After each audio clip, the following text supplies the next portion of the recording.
પાય હું જો વધારે થોડાક શબ્દો આપીશ એ તો સમુદ્રની અંદર એક વરસાદનું ઝાપટું પડે એવી અસર થશે, એનાથી વધારે અસર નહીં થાય. આને કંઈક જુદી રીતે ઉપદેશ કરવો પડશે. એ મહાપુરુષે કહ્યું તું કાલે સવારે વહેલો આવી જાય, તને આનંદ કેમ પ્રાપ્ત થાય તે સમજાવીશ. ભલે બીજે દિવસે સવારના પોરમાં 4 વાગ્યાનો યુવક નાઈ ધોઈ તૈયાર થઈ મહાપુરુષના આશ્રમે પહોંચી ગયો. બાપજી, મારા પ્રશ્નનો ઉત્તર. મહાપુરુષ કે ચાલતા હતા. આશ્રમથી 2-3 માઇલ ચાલ્યા, એક ટેકરીની નીચે જઈને ઉભા રહ્યા. એમ કહ્યું કે ટેકરી પર પેલું મંદિર દેખાય છે? કે હા દેખાય છે. આનંદ ત્યાં પ્રાપ્ત થશે. ચાલ. યુવક કે બસ આ ટેકરી ચડી જઈએ તો કલાકમાં થઈ જાય, આનંદ મળશે ક્યાં? મહાપુરુષે કહ્યું ચાલ. યુવકે તરત ચડવાની શરૂઆત કરી. મહાપુરુષ કે ખાલી હાથે જઈશ? કે લાવ્યો નથી કશું? યુવક સમજી ગયો. ખૂબ ગ્રંથો વાંચ્યા હતા, ખૂબ ચિંતન કર્યું. તેને ખબર હતી રાજા પાસે જઈએ, ગુરુ પાસે જઈએ, ભગવાન પાસે જઈએ ત્યારે ખાલી હાથે ન જવાય, કંઈક ભેટ લઈને જવું પડે. અને આ તો આનંદ પામવા નહીં, ઉત્કંઠામાં સવારના પોરમાં ઉઠીને આવી ગયેલો, કશું લાવ્યો નહીં. બાપજી, રહી ગયું છે, જાણું છું આપની વાત સાચી, પણ તો હવે કાલે મળીએ. बाबूजी के केम आटली बड़ी उतावल थी? और आनंद जब भी पाया है अभी पाया जाता है, कभी भविष्य में नहीं पाया जाता. काल कोणे दीठी तो હું કઈ લાવ્યો નથી, હવે ભગવાન પાસે ખાલી હાથે. મહાપુરુષ કહે છે કંઈ પણ લઈ લે ને. પણ યુવક કે અહીંયા કંઈ દેખાતું નથી. એક તો હજી રોડ છે, અંધારું છે, કોઈ ફૂલ પાન પણ દેખાતો નથી. આ બસ નજીકના પથરા દેખાય છે. ક્યાં કઈ દેખાય છે? પથરા લઈને થોડું ભગવાન પાસે જવાય. મહાપુરુષે કહ્યું ઈશ્વર એ નથી જોતો કે તું શું લાવ્યો છે, ઈશ્વર એ જુએ છે કે શું તું લાવ્યો છે. શબ્દો પર ધ્યાન દે. ઈશ્વર એ નથી જોતો કે તું શું લાવ્યો છે, ઈશ્વર એ જુએ છે કે શું તું લાવ્યો છે. લઈ લો અને પથરા લેવાના તો પછી એમાં કંજુસાઈ શું કામ કરવી? એને પોતાનો ખેસ ઉતાર્યો, મોટા મોટા 4 પથરા અંદર ભર્યા અને કે હાલો બાપજી. ચડવા માંડ્યો. 10 મિનિટ ચડ્યો હશે ત્યાં તો થાકી ગયો, હાંફવા માંડ્યો.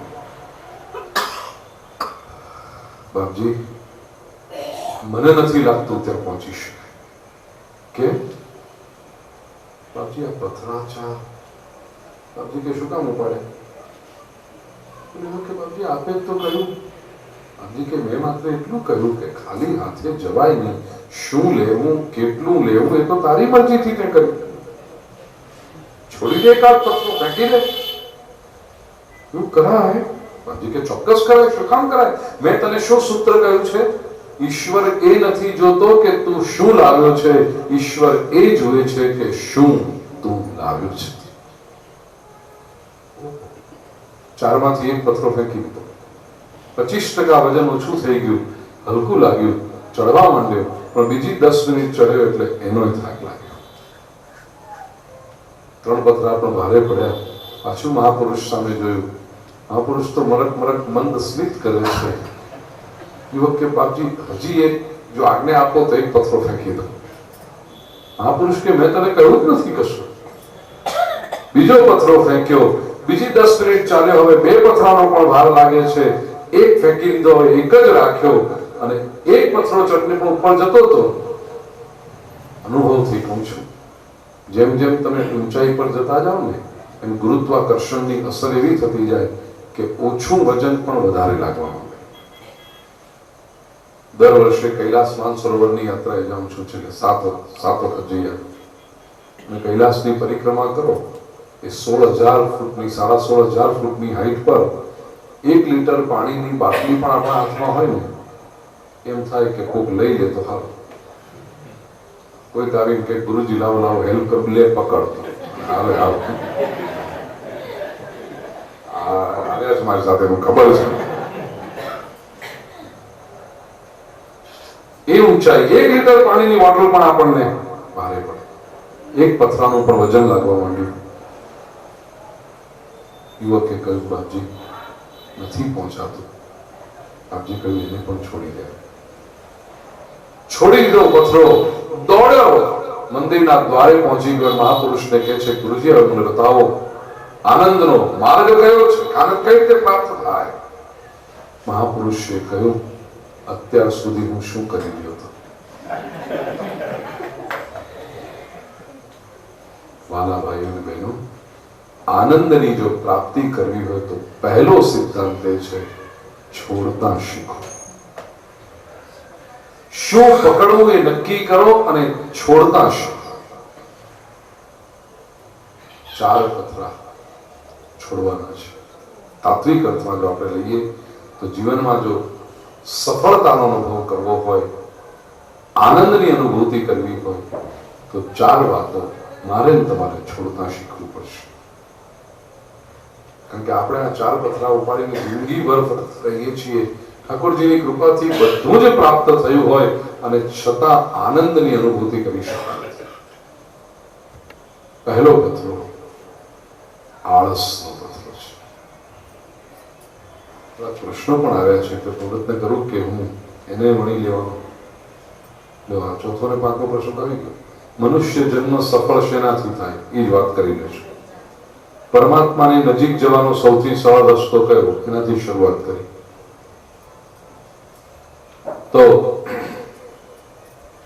પહેલો પથરો છે આળસ.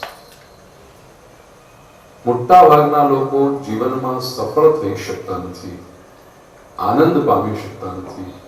એનું કારણ એઓ કશું કરતા જ નથી. આળસ. They just don't begin. અને જે વ્યક્તિ શરૂ જ ન કરે એ પહોંચવાનું ક્યાંથી? કેટલાક લોકોના જીવનમાં જોઈએ જ્યાં આળસની કોમ્પિટિશન. કથા નિમિત્તે બધા કલાકારો આવે અને કોઈની પાસેથી મેં સાંભળ્યું છે, ન બોલતા હું તો ગુલામ પાસેથી સાંભળ્યું. અમારા ભરતભાઈ કે યાદ કરાવી. એક ગામની અંદર આળસ શેરી, આળસુની શેરી, આખા એ શેરીમાં બધા આળસુ, અને એમણે મંડળ બનાવ્યું. એમાં સૌથી વધારે જે આળસુ વ્યક્તિ એ મંડળનો પ્રમુખ. આળસુ એટલે ત્યાં બેસી ચાલે એ આળસુનો પ્રમુખ. દિવસ એવું થયું, બપોરનો સમય, જમી કરીને બધા આળસુઓ પડ્યા હશે, કોઈ ખાટલા પર ને કોઈ કોટલા પર ને કોઈ ગમે ત્યાં જ્યાં જગ્યા મળી ત્યાં. અને અચાનક શેરીમાંથી એક ગાડી સ્પીડમાં 80ની સ્પીડમાં ગાડી નીકળી અને કોઈક કૂતરાને કંઈક અડફેટમાં લઈ ગયું. અકસ્માત થઈ. ગામમાં ચર્ચા ચડી, તો આટલી સ્પીડમાં ગાડી લીધી, કૂતરાનો એક્સિડન્ટ થઈ ગયો. આળસુઓની શેરીમાંથી 80ની સ્પીડમાં ગાડી જાય હોય, આટલી બધી ઉતાવળ કરાય કોઈ નહીં. આળસુ બધા ભેગા થયા, આવું કર્યું કેમ, આ કોણ હતો? તો ખબર પડી કે આ આળસુઓનો પ્રમુખ હતો. સદસ્યોમાં આક્રોશ જન્મ્યો કે આપણા પ્રમુખ થઈને આવું કરે, આપણને શોભે નહીં એવું કામ. આપણે તો આળસુ, 5-10ની સ્પીડ તો બહુ થઈ ગઈ, જવાય. આપણે કદી 80ની સ્પીડ લેવાય. બીજા લોકો કે આવું કરે, આ કૂતરાને અડફેટમાં લીધો, અકસ્માત કર્યો, થયું શું? કેસ છે. આળસુના પ્રમુખે કહ્યું, આવું કેમ થયું, તમે આળસુ કહો? તો કે એ જ વાત હતી. ગાડી જેવી શરૂ કરી ને એટલે પગ આમ એક્સિલરેટર મૂક્યો હતો, પછી રહી ગયો, સ્પીડ વધતી ગઈ. મને થયું કે હવે લેવાય છે, હું ઉતાવળ છે.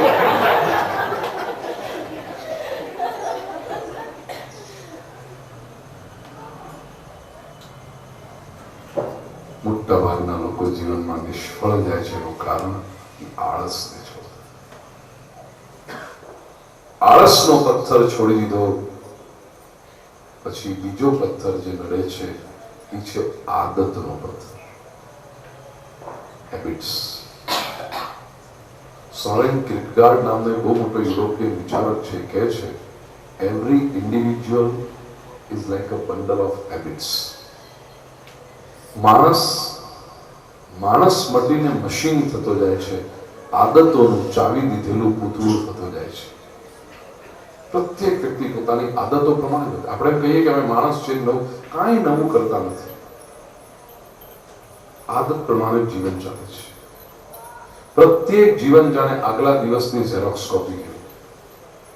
સવારે 6 વાગે ઉઠ્યા, બ્રશ કર્યું, ચા પીધી, નાહ્યા, કપડા પહેર્યા, આદત મુજબ છાપું વાંચ્યું, આદત મુજબ નાસ્તો કર્યો, આદત મુજબ દુકાને ગયા, આદત મુજબ ધંધો કે નોકરી કરી, આદત મુજબ પૈસા ગણ્યા, આદત મુજબ હિસાબ મેળવીને સાંજે નીકળ્યા, આદત મુજબ ઘરે પહોંચ્યા, આદત મુજબ ટીવી જોયું, આદત મુજબ જમ્યા, આદત મુજબ ઝઘડો કર્યો, આદત મુજબ છોકરાઓને ધમકાવી કાઢ્યા અને આદત મુજબ ઊંઘી ગયા.